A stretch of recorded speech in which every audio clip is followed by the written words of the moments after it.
Agriculture export zone. జాగ్రత్తగా చూడండి, మరలా లింక్ ఇస్తున్నా నేను. ఏపీజెడ్. ఫస్ట్ ఆఫ్ ఆల్ మీరు ఎకానమీలో ఇండస్ట్రియల్ సెక్టర్ చదివితే ఒకవేళ గతంలో మీ అందరికి ఈపీజెడ్ ఐడియా ఉండే ఉంటది.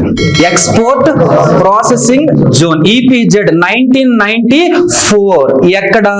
గుజరాత్ లోని కాండ్లా. అంతవరకు ఐడియా ఉంది కదా. ఈపీజెడ్స్ అనే ఉంటాయి అన్నమాట. ఎక్స్పోర్ట్ ఏమంటారు మనకి? Processing Jones.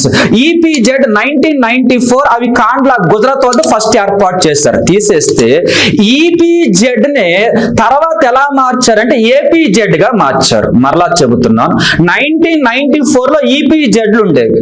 1997 లో ఏపీజెడ్ తీసుకొని వచ్చారన్నమాట. 1997 లో ఏపీజెడ్ తీసుకొని వచ్చారు.